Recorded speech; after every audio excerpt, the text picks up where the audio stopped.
Magandang araw mga kaibigan. Tara, samahan niyo ako at bisitahin natin ang Taal Basilica. Ayan, so dumaan po kami sa Lipa, Batangas para mabisita itong tinatawag natin na Taal Basilica.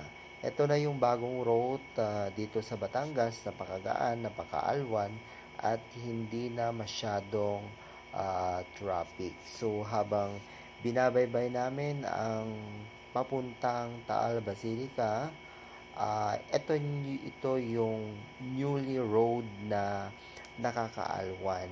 Ayan, papasok na kami dito sa Taal.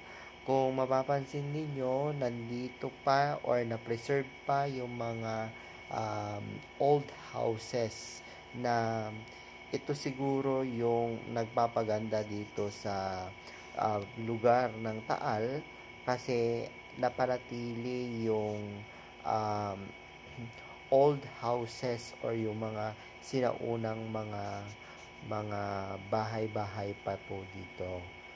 So, habang binabaybay natin, almost lahat ng mga bahay at nandito. Ayan. So, welcome na po kayo dito sa Taal. Ito yung heritage at bibisitahin natin ang Taal Basilica. So, habang binabaybay natin, itong Taal Basilica ay matatagpuan lang ito sa harapan ng kanilang municipalities dito sa Taal. At ito na po yung harapan ng Taal Basilica. At papasukin natin at aalamin natin itong loob kung papaano ba ang loob nitong church na ito. Ika nga nila, ito yung oldest church sa Asia. Matatagpuan daw dito sa Taal. So, habang pumapasok ka naman dito, of course, hindi mawawala yung mga nagbibenta ng mga napakasarap na isda, which is yung tawilis. Ayan, pumasok na nga kami dito sa Taal Basilica at ito yung looban.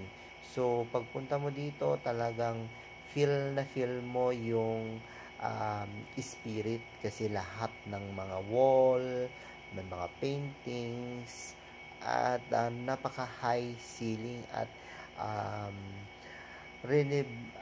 parang may revision man na nangyari dito pero nandun pa rin yung preservation, yung sinaunang mga mga style. So, eto na po yung harapan. Hanggang sa muli at don't forget to